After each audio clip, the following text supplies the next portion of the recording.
कचिन पिता पुत्र पवित्रात्मा के नाम पर आमीन। सर्वशक्तिमान महान परमेश्वर पिता, हम आपको धन्यवाद देते हैं आज के सुंदर समय के लिए, पिछली रात के लिए, आज के पूरे दिन के लिए, शाम रात के लिए, कि आपने अब तक हमें जीवित सुरक्षित अचानक मरण से, हर प्रिय घटना से, हर दुर्घटना से, हर एक्सीडेंट महामारी से बचा, उसके लिए धन्यवाद पिता। आज तक जो भी हमसे जाने अनजाने में मन वचन कर्म से अपना कर्तव्य पूरा ना करने से जो हमसे पाप गुनाह हुआ हो, उसके लिए हमें क्षमा कीजिए, दया कीजिए, कृपा कीजिए, हमें दंड ना दीजिए, हमारे कर्ज गुनाह अपराध क्षमा कीजिए, ताकि हम आपके कहे अनुसार जीवन जिए, पाप गुनाह से दूर रहें, पवित्रताई और खराई में चल सके, इस योग बनाइए प्रभु। आज के एक वचन के लिए मैं आपसे प्रार्थना करता हूँ, मेरे मुख पर पैरा बिठाइए, मेरे होठों के द्वार की रखवाली कीजिए। आज बोलने वाला मैं नहीं, वरन आप स्वयं मुझ में होकर अपने वचनों के द्वारा बातचीत कीजिए। सारी आदर आपको देते हुए प्रार्थना यीशु के नाम पे बाप आपसे मांगता हूँ, सुनिए और दया से ग्रहण कीजिए। आमीन आमीन। सबों को जय यीशु। आशा करता हूँ आप सब आनंदित होंगे और खुश होंगे, प्रभु में आप सब बने होंगे और बने रहेंगे। आइए हम प्रभु के वचन की ओर जाएंगे। संत मत्ती अध्याय 18 पद संख्या हम 15 से लेके आज 18 तक देखेंगे। ठीक है। आज के वचन का शीर्षक है भाई का सुधार। भाई का सुधार। वचन कह रहा है, यदि तुम्हारा भाई कोई अपराध करता है तो जाकर उसे अकेले में समझाओ। पहले क्या करो? जब आप कह रहा प्रभु का वचन, अगर तुम्हारा भाई कोई गलती या कोई गुनाह कर रहा है, ऐसी गलती जो सही नहीं है, ऐसा काम जो सही है नशे नहीं है, वो व्यभिचार में जा रहा है, नशे में जा रहा है, जुआ में जा रहा है, गलत संगति में जा रहा है, तो उसे क्या करो? पहले उसे अकेले में समझाओ। कौन से भाई की बात हो रही है? माँ की कोख से जन्म लिया है उस भाई की बात हो रही है? अरे भैया, माँ की कोख से जन्म लेने वाला ही ईसाइयों का सिर्फ भाई नहीं होता है, उसकी कलीसिया का एक एक बंदा उसका भाई है, एक एक जन। तो अपनी कलीसिया का कोई व्यक्ति अगर ऐसा दिखता है तो पहले उसे समझाओ अकेले में कि भैया आप ऐसा ना करो, क्योंकि इसके वजह से गलत प्रभाव पड़ेगा आप पे भी, कलीसिया पे भी और समाज पे भी। गैर जातियों को कहने का अवसर मिलेगा। तो आप अगर नहीं सुधरना चाहते हो मत सुधरो, लेकिन दुनिया को मत दिखाओ कि आप क्या करते हो। ठीक है। आपके कारण यीशु मसीह का नाम खराब ना हो। हाँ, प्रभु का वचन क्या कह रहा है? यदि तुम्हारा भाई कोई अपराध करता है तो जाकर उसे अकेले में समझाओ। कोई भी भाई हो, सगा भाई हो, कलीसिया का भाई हो, पड़ोस का भाई हो, कोई भी भाई हो। अगर हमारा ये ईसाई भाई है, तुम्हारा भाई है ना, कोई भाई, तो हमारा कोई भी भाई हो जो चर्च से जुड़ा है, तो उसे क्या करना है? पहले अकेले में समझाना है। यदि वह तुम्हारी बात मान जाता है तो तुमने अपने भाई को बचा लिया। प्रभु का वचन क्या कह रहे हैं? अगर तुम्हारा काउंसलिंग उसके जीवन में काम कर गया, तुम्हारा समझाना उसके जीवन में काम कर गया, तो तुमने क्या किया? अपने भाई को बचा लिया। ठीक है। यदि वह तुम्हारी बात नहीं मानता, अब दूसरा कंडीशन, अगर वो तुम्हारी बात नहीं मानता तो और दो एक व्यक्तियों को साथ ले जाओ, ताकि 2 या 3 गवाहों के सहारे सब कुछ प्रमाणित हो जाए। प्रभु का वचन कह रहा है, अगर वो तुम्हारी बात ना माने, तो अगर फिर वही काम करे, तो एक काम करो, तुम अकेले अब मत जाओ उसे समझाने, 2 या 3 लोगों को लेके जाओ जो तुमसे भी श्रेष्ठ हों, समझदार हों, तुमसे भी आदर के योग्य हों, उसकी नज़र में तुमसे बड़े हों, उन्हें लेके जाओ। तो अब गवाही की गवाही भी हो जाएगी, और उसे तुम 2 या 3 जने के साथ जब समझाओगे तो प्रभाव कुछ अलग पड़ेगा। 17 वचन कह रहा है, यदि वह उनकी भी नहीं सुनता तो कलीसिया को बता दो। अब क्या करो? कलीसिया को बता दो। कैसे बताओ? कलीसिया को आज तक लोग छुपाते ही रहे हैं, सारी गुनाहों को, गलतियों को।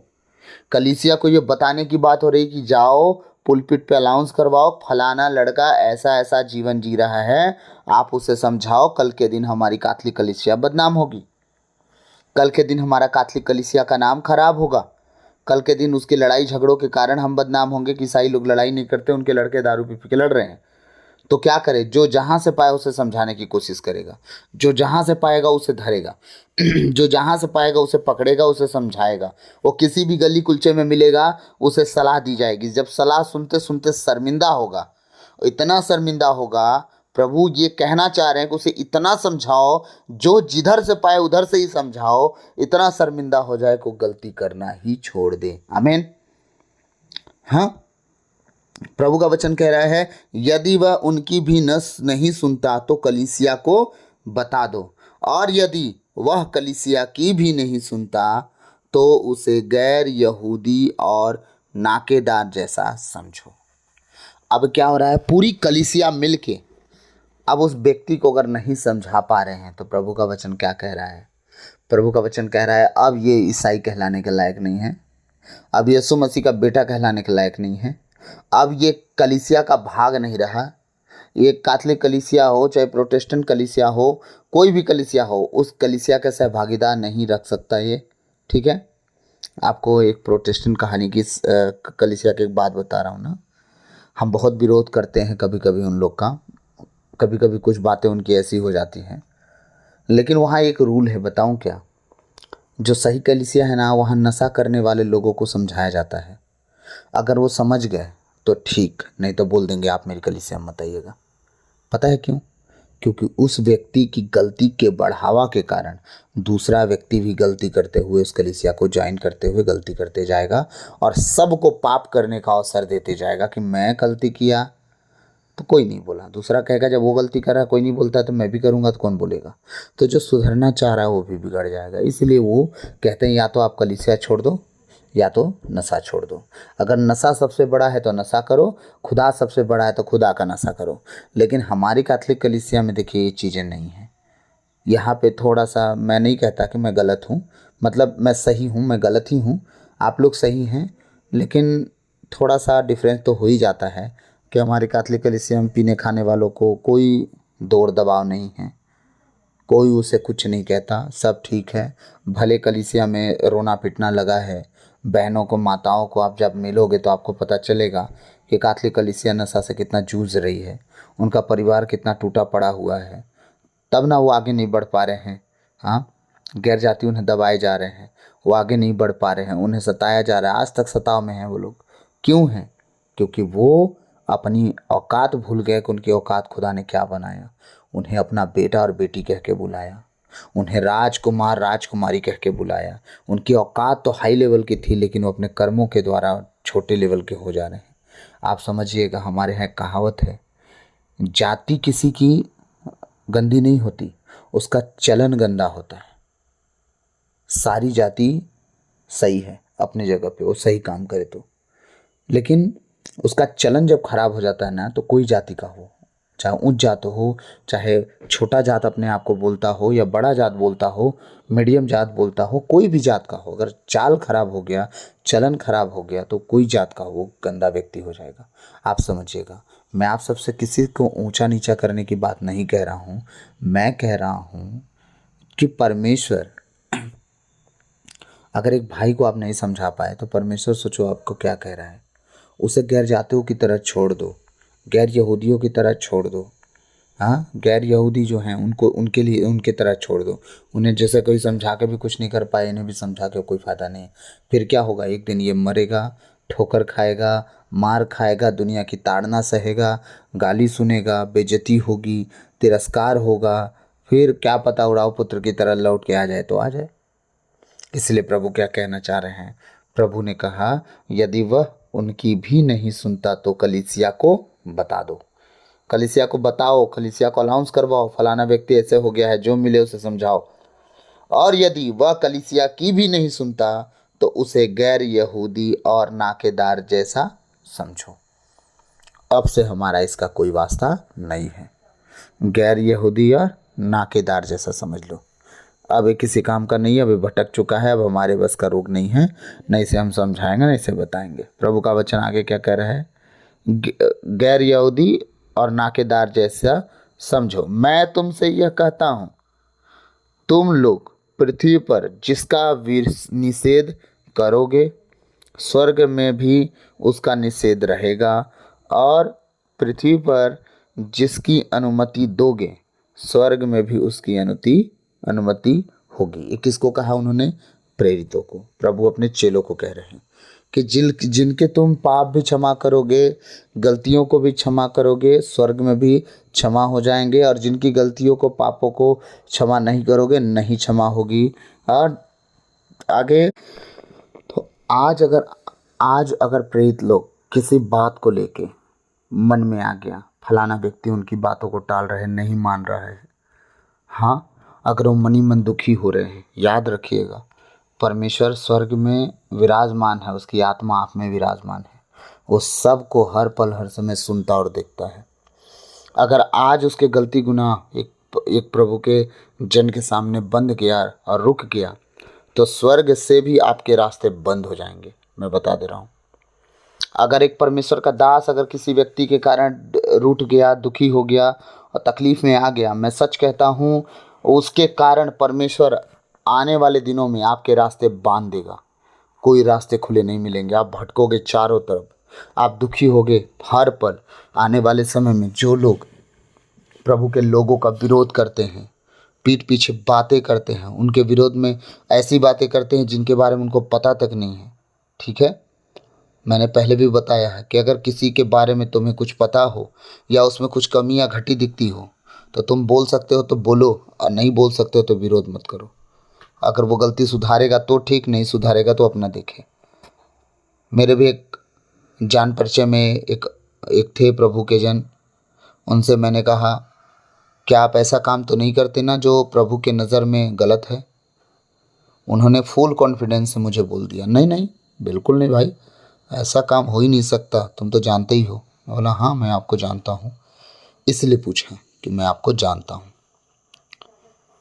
और उनकी ऐसी ऐसी मैंने बातें देखी, ऐसा ऐसा काम देखा कि मुझे मतलब अनकंफर्टेबल हो गया, मैं असहनीय था, तो मुझे मजबूरन बोलना पड़ा।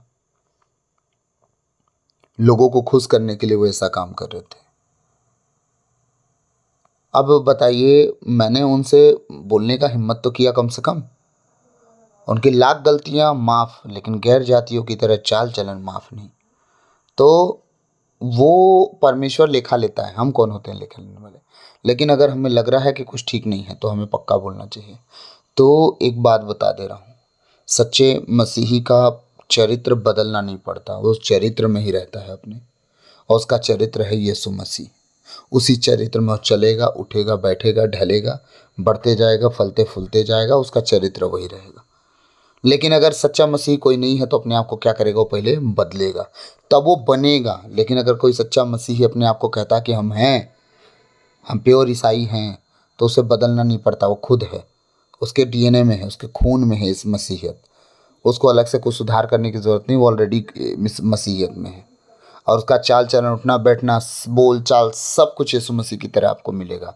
और उसके जीवन के द्वारा बड़े बड़े काम हो रहे होंगे। चाहे वो रेस्टोरेंट में काम कर रहा होगा तो भी रेस्टोरेंट के लोग उसकी प्रशंसा करेंगे, अगर वो सही मसीह है तो।